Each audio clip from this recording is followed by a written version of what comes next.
This is my next to the last slide, and it's what you can do on both slides.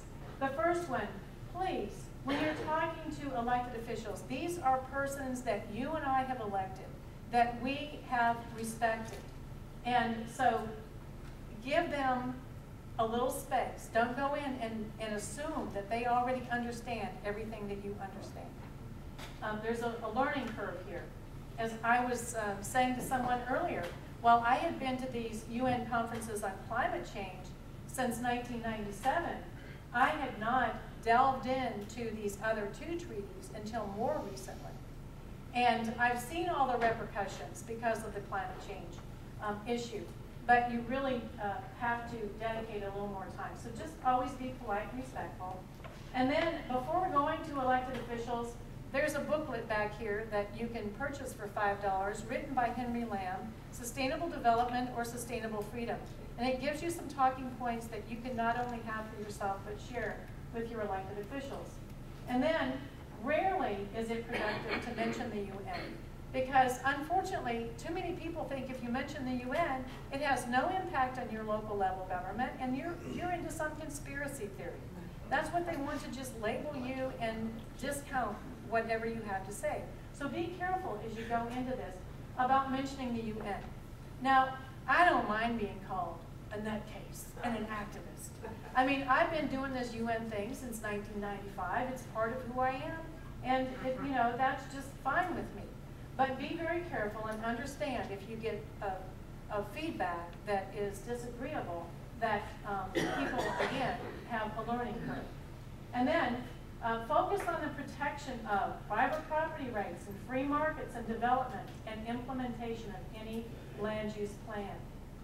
I think that you are doing this. What I have seen on Justin Paget's Facebook, what I have read that Lene Lovejoy has written, is exactly this. And so I haven't read everything that Lene has written, but I thought I was so impressed that I picked up the phone and called her and I said, this is really good.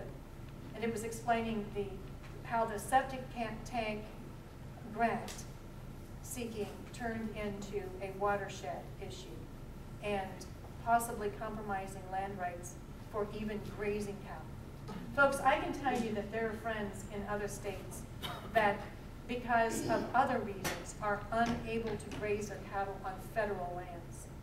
Just because.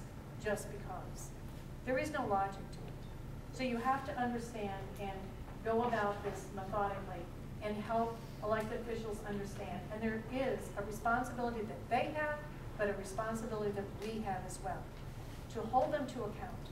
They will listen to you. They will reason with you. They will come to understand.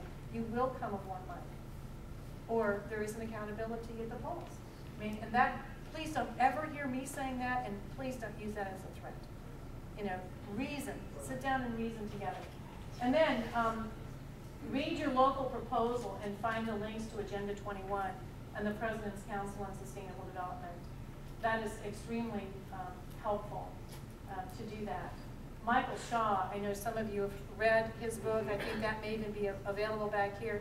He has a case study of what he has done himself in California's own community, and that is extremely helpful to use those kind of examples. And then start asking questions. Is the plan mandated by state law? Now, I met with a gentleman earlier tonight. We don't know of a state law. I have not seen our governor get involved in any of this.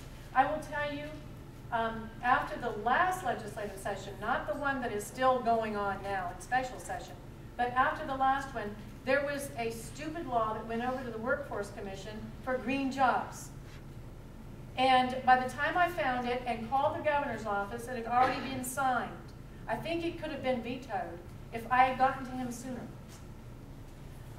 Furthermore, he had nothing to do with it. The governor had nothing to do with it. And so when I called Tom Potkin and explained it to him, he told me what the source was, and he said he would keep an eye out for it, that they were not going to be about creating green jobs. And my question perpetually is, what is the difference between a job and a green job? Anything that Barack Hussein Obama is offering in green jobs, well, they're just as dumb as him saying that we're taking away jobs because we have ATMs. I mean, go figure. So Is the plan mandated by state law? I don't know of any state law in the state of Texas. Why is the plan being considered? There has to be a reason. You know, just like the septic tank issue, you know, drew your community into this. Who is guiding the plan's development? Who is?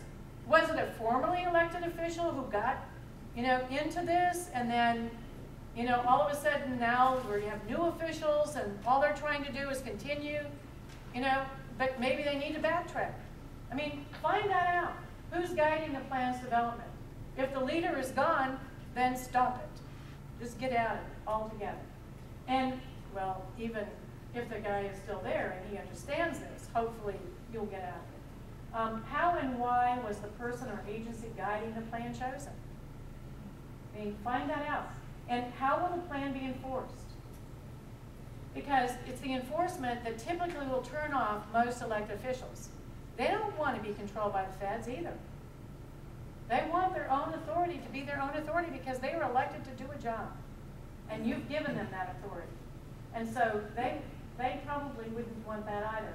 And then, how much will the implementation cost? Whoa, is that a good question. And then, how will the funding be provided? Because taxpayers are overburdened. I mean, if we raise that debt limit, folks, then Barack Hussein Obama is going to crash our economy. I'm convinced of it. He's trying. Yes, he is trying. And so we've got a big job to do, but I think working together and reasoning together that we can get a lot done. And, you know, just keep calm and methodically work through it like I'm seeing you do. I'm already seeing you do. And if there's something outside that I'm not privy to, then, you know, that's something else. But I see you going through methodically studying this, arming yourself with the facts, and then sitting down and reasoning together, and then determining at that point, how can we go forward? And I heard up in Williamson County, is this right, that they got out of England? As of Thursday. Yeah, hey, I mean, that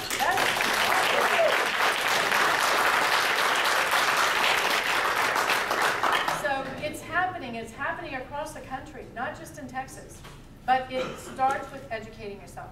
Now, I would love to hear your questions and comments. If you have any, Justin, is that okay? Oh, it'd be great. Okay.